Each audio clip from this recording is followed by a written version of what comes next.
Ora, irmãos, nós vamos dar continuidade a uma série que nós temos estado a fazer já há muitos meses. Esta vai ser a 8ª mensagem da série. Eu sei que eu às vezes, até porque isto vai passando no tempo, depois até me baralho no número, acho que já falei na 8ª na anterior, mas eu acho que estive a fazer as contas direitas e esta é que é a 8ª da série. O que é importante não é tanto a forma da questão, o que importa aqui é o conteúdo da questão. E nesta série, que está baseada na primeira carta aos Coríntios, e convido-vos para abrir a primeira carta aos Coríntios no capítulo 1, e os versículos são dois, o versículo 17 e o versículo 18, portanto tem sido com base neste texto da Bíblia que nós temos estado a fazer as nossas considerações. Curiosamente, também como eu já fiz referência anteriormente, nós praticamente agora é que vamos entrar naquilo que me moveu a falar sobre este assunto, que é curioso.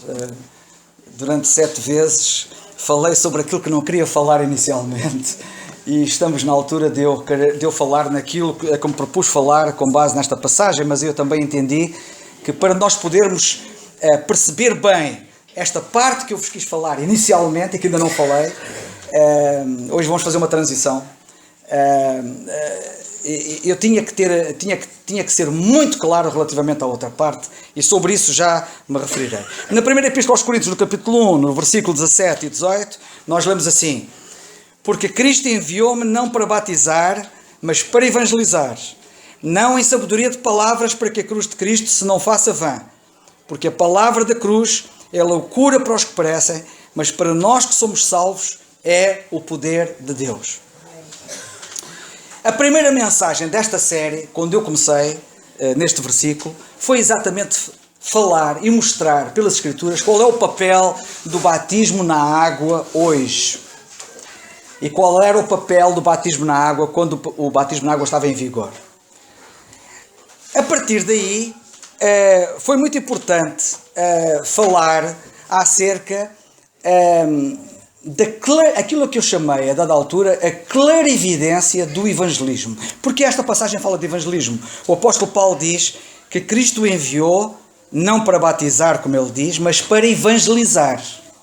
E a partir de agora, atenção, a minha ênfase vai ser na parte do evangelizar. Portanto, ele foi enviado para evangelizar, ou seja, foi enviado para anunciar o evangelho, para pregar o evangelho, para trazer uma boa notícia que todos nós precisamos de saber e que aqueles que já são crentes conhecem, porque senão não eram crentes, e que tivemos conhecimento dessa boa notícia, e os que já são crentes têm que estar conscientes do peso da responsabilidade que têm, sabendo desta notícia, em comunicá-la aos outros. E aqui, depois de termos falado da clarividência, que eu já direi mais qualquer coisa para fazer a transição, é muito importante falar da urgência do evangelismo. Mas antes de nós percebermos a urgência que esta atividade de evangelismo tem, nós precisamos da clarividência. Ou seja, eu preciso saber o que é que vou dizer. Afinal, em concreto, o que é que eu vou falar? Em concreto, de que é que consta a boa notícia que eu tenho que transmitir? E esta questão, que aparentemente parece que não é assim muito complicada, é de facto porque a Bíblia, como vocês sabem, é um manancial vasto e tem muito boas notícias, mas há notícias que a Bíblia dá e que não se aplicam a nós hoje. Por exemplo, certamente todos vocês gostariam de saber que vai chegar um tempo, portanto, houve um período em que Deus prometeu cura física. E todos ficariam como satisfeitos com a boa notícia de: será que Jesus pode curar-me? E eu tenho a garantia de que Ele me vai curar. Por exemplo, a Bíblia fala nisso, mas será que a Bíblia fala nisso hoje? Bem, já falamos sobre esse assunto, não vamos falar agora mais sobre esse assunto. Mas isto para mostrar que de facto é preciso ter clarividência. E já agora, deixai-me dizer uma coisa muito importante. Nós vamos perceber que não foi Paulo apenas que foi enviado para evangelizar, mas ele, na Bíblia, nós vemos na Bíblia que ele é o paradigma do cristão hoje, na dispensação da graça de Deus. Ele é o paradigma em tudo. Olha, reparem, ele é o paradigma na conversão. Se alguém se quiser converter, tem que olhar para Paulo e perceber como é que ele se converteu. Porque ele mesmo, quando dá o testemunho a Timóteo, acerca da conversão dele, ele fala em termos nada incertos, com muita certeza. Sabem o que é que ele diz? Ele diz que ele foi salvo, por outras palavras, por um ato de misericórdia de Deus para com ele, por um ato de enorme graça. Ou seja, Deus fez um favor que ele não merecia. E vocês sabem que ele até se opunha a Deus, ainda que inconscientemente, de certa maneira. Mas a verdade é que ele estava perdido, não é? E Deus, num ato de misericórdia e de graça, até porque ele perseguiu os crentes, não é? Deus salvou. E Deus salvou, notem, Deus salvou quando ele estava contra Deus. Deus salvou quando ele estava a conduzir homicídios. Deus salvou quando ele estava a conduzir torturas. Deus salvou não quando ele estava a fazer coisas boas, mas quando ele estava a fazer coisas más. E ele disse que isto foi para exemplo de todos os que depois de mim hão de crer para a vida eterna. Perceberam? Ele é o paradigma, ele é o protótipo, ele é o primeiro caso do que Deus quer fazer com todos. Ou seja, nenhum de nós merece ser salvo. Isto é uma boa notícia. Nenhum de nós pode fazer nada para ser salvo. Isto é uma boa notícia. Na quarta-feira no estudo bíblico falamos acerca disso. Quem quiser pode ouvir no site da igreja, porque também se fala dele e do exemplo dele. Até falamos do paradoxo que ele é, porque por um lado ele, do ponto de vista religioso, ele é fantástico, ele é o número 1, e por outro lado ele tem a consciência de que é um grande pecador. E ele diz, em termos religiosos, sendo o número 1, ele diz, se alguém pensa que por aquilo que faz, religiosamente, pode entrar no céu, desengane-se. Porque se pensa que é muito bom nisso, e eu ainda sou melhor. E ele, por outras palavras, diz que em primeiro lugar, nessa fila, para se entrar no céu, ele está em primeiro lugar, antes de qualquer outro. E ele não entrou por isso. E, portanto, aqueles que pensam que podem ser salvos pelos seus esforços, pela sua conduta, pela sua moralidade, etc., desenganem-se, porque não entram. Ninguém entra lá por isso. Eu até costumo dizer, que é para avisar claramente toda a gente, que se fosse assim, Cristo não veio cá fazer nada. E ele não precisava de cá vir, porque cada um se esforçaria à sua maneira e depois fazia-se contas no fim para ver o saldo, para ver quem é que entrava. Mas a realidade é que Cristo veio. E Cristo veio porquê? Porque não nos podíamos salvar, nenhum de nós. E ele precisou dele, ele que estava em primeiro lugar, nessa fila, ele precisou de Cristo. E mostra claramente que precisou dele. E mostra o quão importante ele foi para ele e é para ele. E portanto, nenhum de vocês pode pensar que se pode salvar. E portanto, desenganem-se aqueles que dizem assim, no fim, quando eu morrer, Deus também não me vai condenar, eu não faço mal a ninguém, não ando para aí a fazer asneiras. Desengane-se, porque vai direito ao inferno. Ou seja, vocês já estão perdidos. Eu quero que vocês saibam que a Bíblia diz que as pessoas, à partida, já estão perdidas. Elas não se tornam perdidas, elas entram perdidas e precisam de Cristo. Fala acerca disto. E depois, por outro lado, ele considerando-se, por outro lado, um grande pecador, não é? A consciência que ele tinha do pecado era enorme, e ele considera-se de tal maneira um grande pecador que ele diz, eu sou o principal. E isto é uma boa notícia. E a boa notícia é esta, tu, apesar de poderes ter pecados, apesar de poderes ter feito tantas asneiras, se calhar até já fizeste coisas que dizes assim, Deus não deve poder perdoar-me. Desengana-te disso, não é verdade. O pior pecador foi salvo. Paulo era o pior, ele disse, eu sou o principal, ele foi salvo. Se o pior foi salvo, há esperança para ti. É uma boa notícia para ti. E ele é o paradigma, porque ele foi o exemplo do que Deus pretendia fazer a partir dali para a salvação. Vocês até podem ler no instante, porque é importante, desculpem lá. E eu assim nunca mais chego ao fim da minha... Eu não estou preocupado em chegar ao fim de mensagem nenhuma. A minha preocupação não é essa, a minha preocupação é dizer a verdade de Deus que possa ajudar a cada um de vocês. Na primeira carta a Timóteo, se não estou em erro, se não é na primeira, é na segunda, mas eu confirmo já, acho que é na primeira, no capítulo 1. Lemos assim, versículo 15. 1 Timóteo 1,15, diz ele assim, esta é uma palavra fiel e digna de toda a aceitação. Ouviram bem? Esta palavra é uma palavra que merece confiança. Acredita nela. Crê nela. É digna de aceitação. Aceita esta verdade. E qual é a verdade que tu podes confiar e deves aceitar que Cristo Jesus veio ao mundo para salvar os pecadores. Os pecadores não podem ser salvos de outra maneira, precisam dele.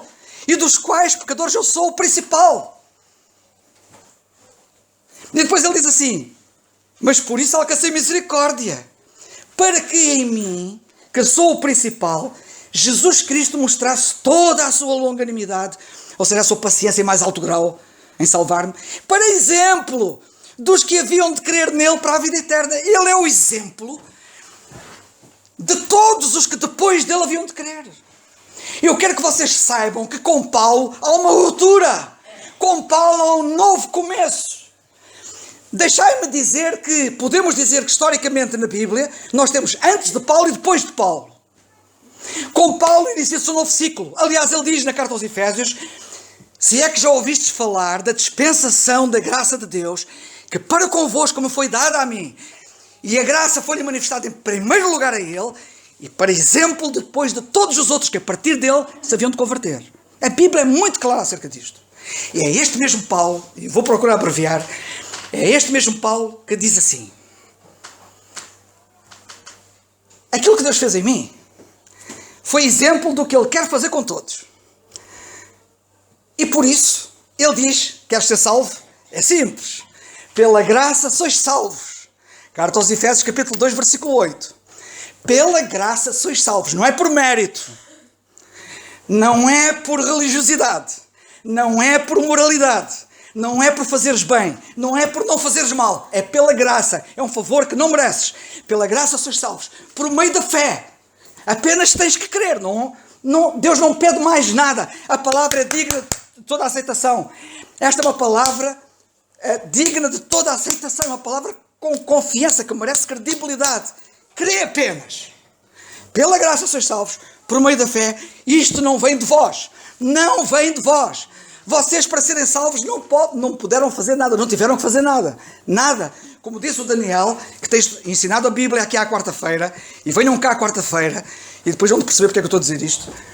Venham cá à quarta-feira ao estudo bíblico, como o Daniel tem dito, e muito bem, se nós pensássemos que bastava só levantar o braço, ou levantar o dedo.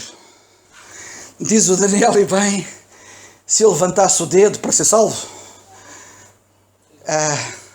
eu não podia ter a certeza de estar salvo, porque eu não sabia se o dedo estava com a inclinação certa. Se era assim, na horizontal, se era na vertical. Estaria absolutamente na vertical? Não. Não tens que fazer nada. Não vem de vós. É dom de Deus. É uma dádiva dele. Ele dá-te a salvação. Não a compras. Não a mereces. É um dom de Deus. Pela graça sois salvos, por meio da fé. Isto não vem de vós. É uma dádiva de Deus. Não vem das obras, para que ninguém se glorie. Querem saber como é que as pessoas salvas estão salvas? Peguem no livro do Apocalipse. No livro do Apocalipse é o último livro da Bíblia. E o último livro da Bíblia mostra muita gente salva lá no céu. E nós vemos no livro do Apocalipse essas pessoas que estão no céu, vemos o que é que elas dizem. E também vemos o que é que elas fazem. É curioso e é importante que vocês vão lá ver o que é que eles dizem. E sabem o que é que eles dizem? Não a nós, Senhor, não a nós, mas ao Teu nome dá toda a glória. E prostram-se em adoração diante do Cordeiro, que é o Senhor Jesus Cristo. Porque Ele foi morto e com o seu sangue comprou homens de todos os povos, tribos, nações e línguas. E está vivo para todo sempre. Não a nós, mas ao Teu nome. Não há ninguém que chegue lá e diga assim: bem, eu estou aqui porque eu dei esmolas aos necessitados. Ninguém vai dizer isso. Eu estou aqui porque eu ajudava os velhinhos. Eu estou aqui por 1000 coisas. Não! Todos dizem o mesmo. E é curioso que são todos diferentes. De povos diferentes, de línguas diferentes, de culturas diferentes, de raças diferentes, de localizações geográficas diferentes. E todos dizem o mesmo. Não a nós, mas ao Teu nome dá toda a glória. Não queiram ser salvos de outra maneira. Este mesmo Paulo diz assim: foste salvo. Eu também sou paradigma para a vida cristã. Nós vemos na Bíblia que Paulo é paradigma na conversão. Paulo é paradigma na conduta. Olhem para Paulo e vejam como é que ele vivia. E vivam como ele. É fantástico. E é paradigma no serviço. E há um serviço que Deus nos deu agora. Tendo nós sido reconciliados com Deus, pela graça dele, porque éramos inimigos. Paulo era muito religioso e descobriu que era inimigo. Paulo pensava que estava a servir a Deus e estava a combater contra Deus. Saulo, Saulo, disse Deus a Paulo, por que me persegues, Saulo? Inimigo. E esta mensagem é chamada a mensagem da reconciliação. Exatamente porque há inimizade. E sobre isto eu podia falar ainda muito mais coisas que não foram ditas antes. Porque alguns pensam que a mensagem da reconciliação foi pregada antes de Paulo. Não foi. A mensagem da reconciliação é pregada exclusivamente por Paulo. Antes de Paulo vocês não têm mensagem da reconciliação. Por uma razão.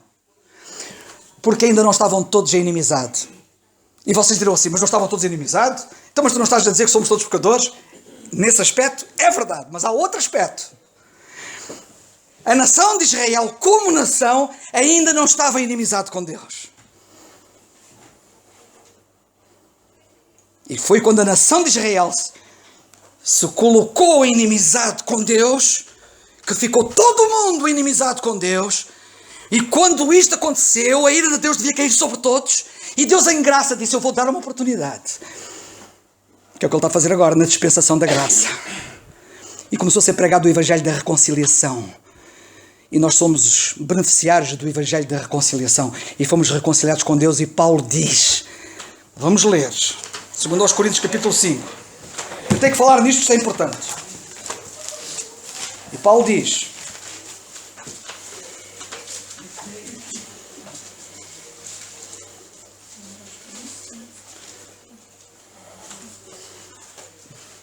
versículo 18, 2 Coríntios 5, 18. E tudo isto provém de Deus que nos reconciliou consigo mesmo.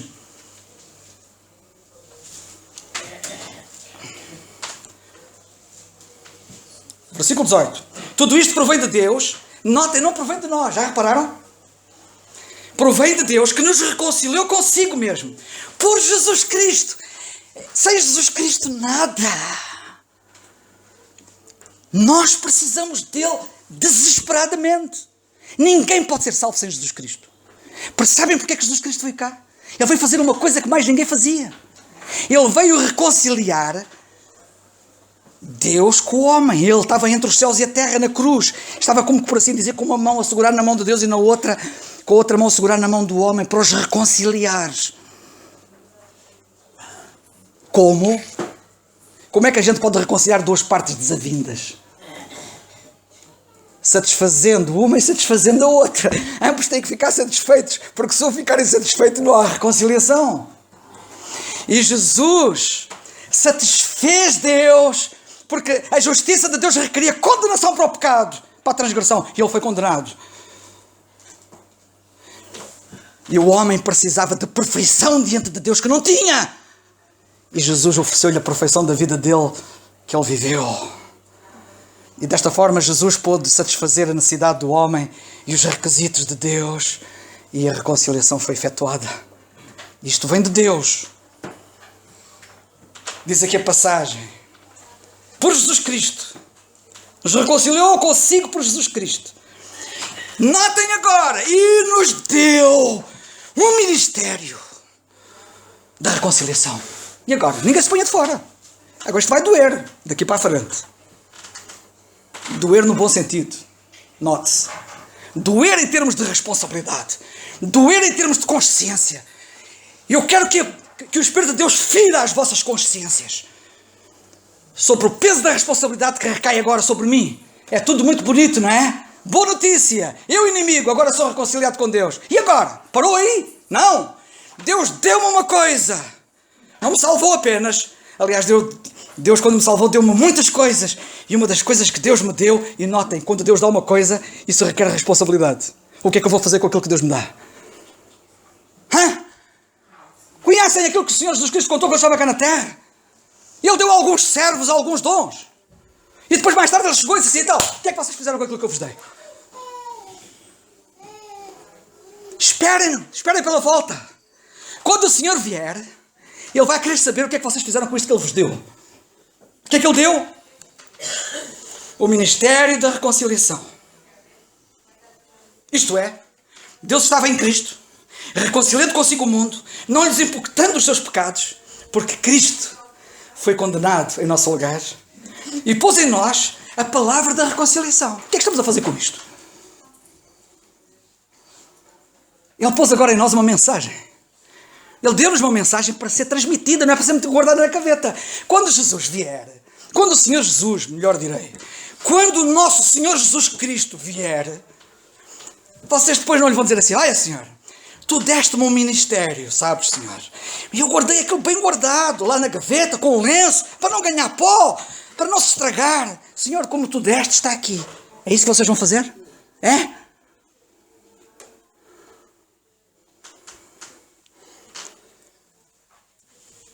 De sorte, versículo 20, que somos embaixadores da parte de Cristo, como se Deus por nós rogasse. Olhem, encarnem isto de uma vez por todas. Eu sou embaixador de Jesus Cristo. Embaixador da parte de Cristo. O meu papel é fazer o que Deus quer que eu faça. Sabe o que é que Deus quer que eu faça? Que eu falo por Ele. Eu estou a fazer isso aqui esta manhã. Em nome dEle. Eu quero que vocês se reconciliem com Deus. É Deus que quer. E eu sou o transmissor apenas. Eu sou a língua. Eu sou a voz. Eu não sou mais do que isto. Mas tem que o ser. Porque Ele pôs em mim esta mensagem. E em vós. Rogamos, pois, da parte de Cristo que vos reconcilieis com Deus. Aquele que não conheceu o pecado, o segredo foi este. Foi Jesus, não conheceu o pecado. O fez pecado por nós, para resolver o problema. Para que nós, nele, em Cristo, fôssemos feitos justiça de Deus. Ou seja, para que Deus agora olhe para mim, Ele está perfeito. Ele não tem pecado. Porquê? Porque a justiça dele foi-me atribuída a mim. O que é que isso custou para Ele? Levou os meus pecados. Pois, para eu trazer a sua justiça, Ele levou os meus pecados. E eu agora tenho que dizer isto às pessoas. Eu tenho que dizer às pessoas que elas têm pecados. Eu tenho que dizer às pessoas que elas são pecadoras. Eu tenho que dizer às pessoas que as boas obras delas não as levam ao céu. Eu tenho que dizer às pessoas que elas estão perdidas, já nasceram perdidas. Não vão ficar perdidas, já estão. E só há uma pessoa que lhes pode valer, que é Jesus Cristo. Nesta mesma passagem, estamos a fazer transição. Eu estou a tentar fazer transição, isto não é fácil. Nesta mesma passagem, nota que não é noutra passagem, é nesta mesma passagem, nós lemos assim. Assim que, o versículo 15. Ele morreu por todos, para que os que vivem não vivam mais para si. Perceberam bem a mensagem? É fantástico o que ele fez por mim, ele morreu por mim. Mas isto tem consequências. É para que eu não viva mais para mim agora. Mas para Ele. Para Ele que por mim morreu e ressuscitou. Estás a viver para Ele? Quando acordas de manhã, pensas nele? Qual é o teu primeiro pensamento de manhã? E ao longo do dia, não é só de manhã. Tens a consciência disto? Assim que, tomem atenção, transição. Daqui por diante, notem que com Paulo houve uma mudança. Nos termos da salvação, nos modo como as pessoas são salvas, etc. A partir daqui por diante, a ninguém conhecemos segundo a carne. E ainda que também tenhamos conhecido Cristo segundo a carne, contudo, agora, já não o conhecemos deste modo. E é esta clarividência sobre a qual eu falei e tentei mostrar. Nós não pregamos um Jesus Cristo que andou cá a fazer o bem na terra. Isso não salva ninguém. Os modernistas, assim chamados teologicamente, há muitos anos, há mais de 100 anos, os modernistas dizem: Jesus veio ao mundo para nos dar o exemplo. E a mensagem deles é esta: se nós o imitarmos, fazendo o bem, vamos ser salvos. Errado. Nós já não conhecemos Cristo segundo a carne. Vemos aquele Jesus, o mesmo, segundo a carne, coroado de glória e de honra.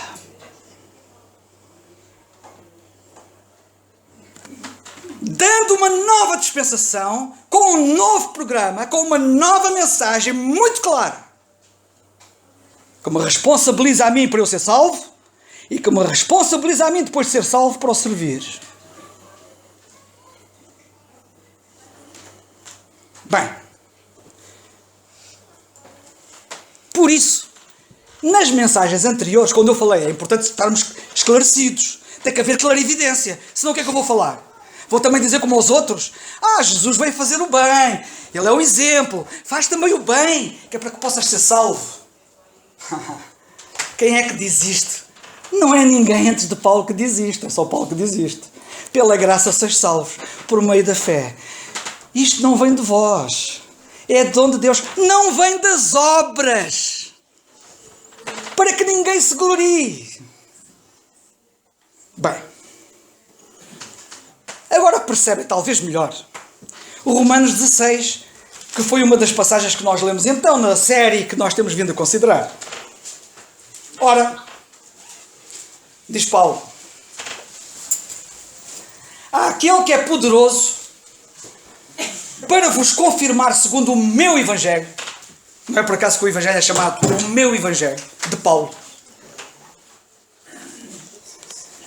Há aquele que é poderoso para vos confirmar segundo o meu Evangelho, notem, e a pregação de Jesus Cristo, conforme a revelação do mistério que desde tempos eternos esteve oculto.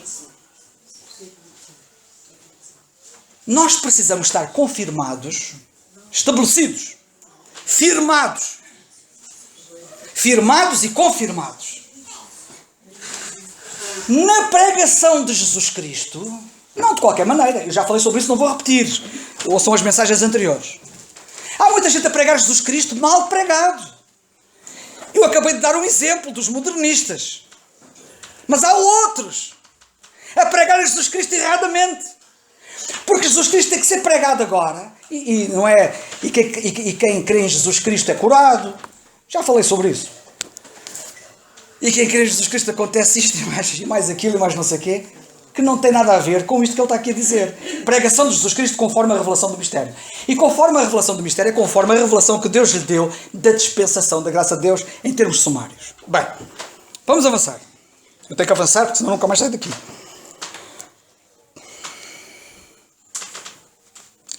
Houve um grande homem de Deus chamado João Crisóstomo.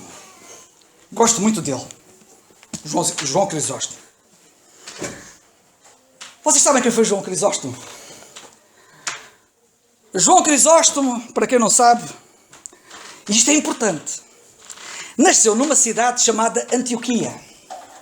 Curiosamente, nasceu numa cidade de onde saiu o maior empreendimento e o primeiro missionário da era Paulo. É só vocês pegarem no capítulo 13, se não estou em erro, dos Atos dos Apóstolos e verem o que é que aconteceu em Antioquia, o que é que Deus fez em Antioquia e como é que Deus enviou os primeiros missionários de uma forma formal, entre os quais Paulo se encontrava. Obrigado. João Crisóstomo nasceu em 347 da nossa era, há quem diga talvez 349, converteu-se sensivelmente com 20 anos ou 22 anos de idade, um jovem. Dou graças a Deus porque Deus salvou-me novo. Ainda mais novo que ele. Só que eu ainda tenho que percorrer muito mais para chegar aos calcanhares dele. Grande homem de Deus. João Crisóstomo, de Antioquia. Portanto, um indivíduo que, digamos, tinham passado pouco mais de 100 anos, 200 anos, desde que as coisas tinham acontecido no tempo de Paulo. Coisas frescas. Vocês que são novos pensam, 200 anos é muitos anos. Não é. Olha, quase 100 anos já cá ando eu. Quer dizer, também não é bem assim. Mas o que eu quero dizer... eu vou-vos explicar para vocês poderem perceber. O século passado foi ali atrás. Eu venho de lá. Eu já vivi em 2 séculos. Mas estejam descansados que eu vou viver pela graça de Deus pelos séculos dos séculos. Mas 2 séculos, pelo menos aqui na Terra, estão aqui ao lado. Estão aqui. Um está aqui e o outro está ali ao lado. É importante a gente, se calhar, irmos lá dar umas espreitadelas ao Crisóstomo a ver o que é que ele dizia, o que é que ele pensava sobre algumas coisas. Não quer dizer que ele fosse perfeito, que não era. Não quer dizer que ele também não fosse vitimizado por a onda de corrupção que se gerou. Ainda Paulo estava vivo. Mas há coisas que ele diz... Eu gostava de citar aquilo que ele disse. João Crisóstomo, para vocês saberem, nasceu em Antioquia nessa altura, 347, 349. Considerado por muito boa gente, quem sabe do assunto, a boca de ouro. Que grande pregador que ele era. Não era assim, boca enferrujada como a minha. Ele era eloquente, erudito, mas era o Espírito de Deus que estava nele. Ele era a boca de ouro, chamada boca de ouro. Sabem que o Spurgeon, que é mais recente, tem 200 anos, quase, 100 e tal anos, que ele partiu para o Senhor, que era inglês, era chamado a boca de prata, mas não recebeu o epíteto da boca de ouro. O Crisóstomo é que a tinha, dado pelos outros. E olhem que o Spurgeon é de uma eloquência e de uma lógica e de uma maneira. Os sermões dele estão escritos, graças à mulher paralítica que lhe escrevia os sermões. Se tu és paralítico ou tens uma doença complicada, podes fazer coisas que nem imaginas. Olhem que a cega a Fanny Crosby, não teríamos os 8.000 hinos dela se ela não fosse cega, provavelmente. E também não teríamos hoje os sermões do Spurgeon se a mulher não estivesse na cama. Por isso, nunca olhes para um revés na tua vida como uma fatalidade. Quem conhece Cristo não tem fatalidades. Tem apontamentos do Senhor para nos guindar a patamares fantásticos. Ser paciente. Espera nele. Olha para ele. Não desesperes. E vê que a aparente fatalidade pode ser a tua grande oportunidade para fazeres o que nunca pensaste. Pois o João Crisóstomo, eu nunca mais saio daqui, de uma eloquência lendária, segundo dizem os escritores que escrevem acerca dele, considerado o maior pregador cristão da história. Por isso é que era a boca de ouro. Sabem de um pequeno pormenor apenas dele? Dizem que ele decorou a Bíblia. E eu até me arrepiei tudo. Conheci um irmão que sabia a carta aos Efésios de cor. E já ouvi falar de outros que sabem alguns livros da Bíblia de cor. Mas a Bíblia toda! Fantástico. Eu gostava de ouvir pregar. Com esta eloquência, andar com Deus. E a saber a Bíblia de cor, aquilo devia ser destilar a palavra de Deus pelos poros.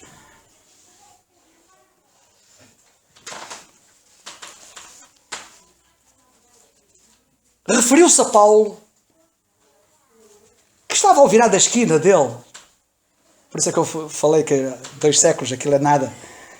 Disse assim, eu vou até ler devagar porque ele falava mesmo eloquentemente e a gente tem que parar em cada palavra para perceber. Se demandasse a eloquência de Isócrates, a grandeza de Demóstenes, outro grande eloquente, ele está a falar dos máximos da cultura. Se demandasse a eloquência de Isócrates, a grandeza de Demóstenes, a gravidade de Tucíclides e a sublimidade de Platão, se demandasse, ou seja, se alguém me dissesse assim, é o que ele quer dizer com isso, por outras palavras, olha para a eloquência de Isócrates, olha para a grandeza de Demóstenes, olha para a gravidade de Tucíclides, até nem consigo dizer, olha para a sublimidade de Platão, toma isso como referência, se assim como eles. Se me fosse demandado isso, diz ele, teria que evocar o testemunho de Paulo. Estou rendido. Eu gosto de Paulo.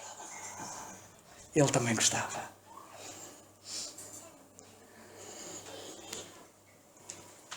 Ele tem 8 célebres homilias, ou pregações, ou mensagens, ou sermões, chama-lhe quiserem, dirigidas aos cristãos. Pregou 8 sermões dirigidos aos cristãos judaizantes. Alguns que me estarão a ouvir até se devem arrepiar, porque temos-los aí à perna, eles andam por aí. E nós temos falado deles. Pois ele, no tempo dele, foi implacável com os judaizantes no meio da igreja. Ou seja, aqueles que diluem o ministério de Paulo, como se fosse mais um, que não é. Ele é o apóstolo dos gentios. Não há outro. E diluindo o ministério de Paulo, diluem as verdades de Deus, confundindo-as com outras, tirando-lhes a acutilância e a clarividência que devem ter. Pregou 8 sermões aos cristãos judaizantes. Ele terá percebido bem o caráter único do apostolado de Paulo. Crisóstomo tinha também, dizem os biógrafos, uma compreensão simples e direta das Escrituras, contrária à tendência chamada alexandrina, que deixou muitos descendentes por aí, e de muitos mestres, é que eu chamo deficientes, para não dizer pior, para não dizer errados, de utilizar interpretações alegóricas que desdizem o que a Bíblia diz. Quantos há que, em vez de se cingirem ao que a Bíblia diz claramente, se põem com alegorias, e isto deve querer dizer, e quando a gente entra por aí, é um sem parar, e é mãe de todas as heresias. Como um grande mestre da Bíblia um dia disse, e eu cito, se a Bíblia não quer dizer o que diz, quem é que me vem dizer a mim o que é que a Bíblia quer dizer?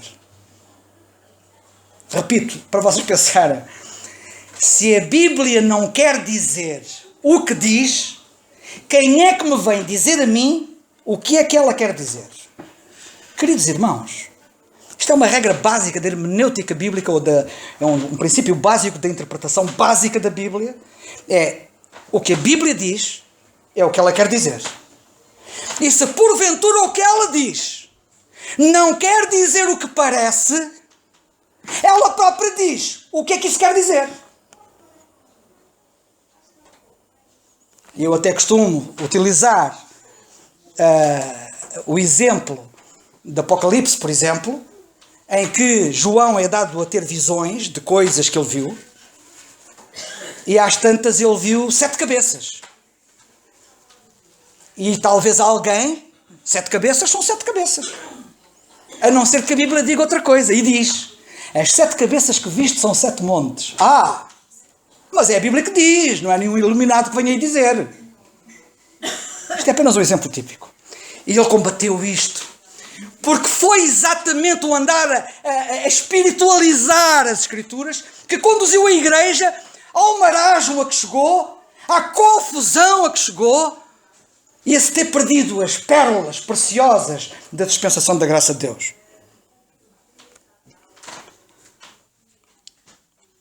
Pregava contra os que judaizavam.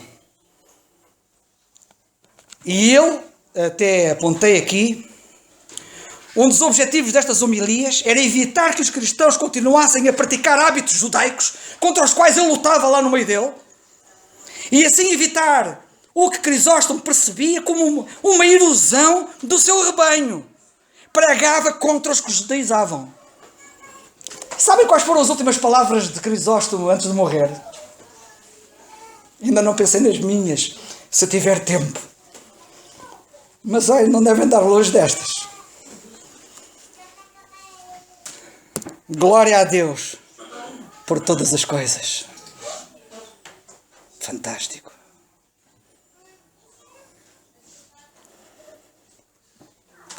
Num dos chamados panegíricos sobre Paulo, são os escritos que ele escreveu sobre ele, João Crisóstomo diz: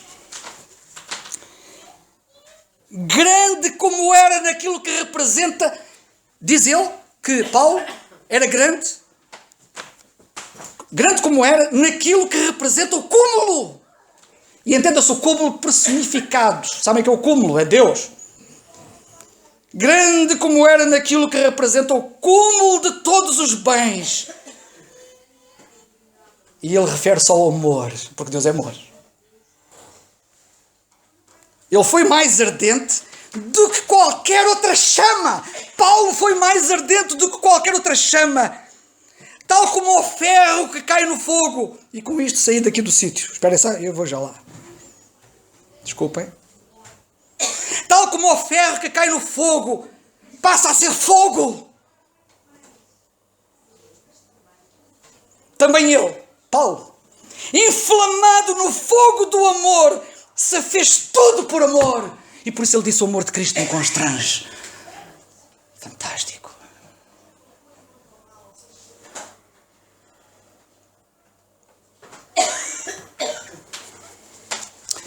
Eu tenho mais coisas, estou no princípio. Mas deixa-me dizer o seguinte. Apetecia-me agora mostrar-vos um vídeo, sabem? E eu não trouxe o vídeo de propósito. Podia trazê-lo. Podia ali ao Luís e ele projetava. Mas como isto está a ser gravado em áudio, eu tenho que retratar o vídeo. Eu só vos vou dizer a parte inicial do vídeo para vocês pensarem. Se eu dissesse que te pago 100 euros por cada vez que fores evangelizar, quantas vezes evangelizarias hoje? Se eu te desse 100 euros por cada vez que tu evangelizares, quantas vezes irias evangelizar hoje? Se honesto. Irias evangelizar 10 vezes? 20 vezes? 50 vezes? 100 vezes?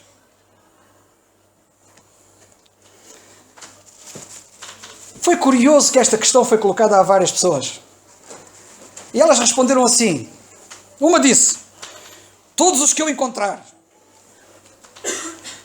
O máximo que eu puder. O máximo possível, dizia o outro.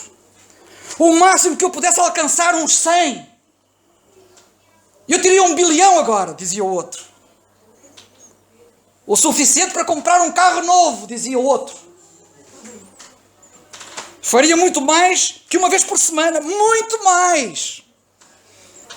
O máximo possível. Umas 1000 vezes. Eu faria mais. Odeio dizer, mas faria mais.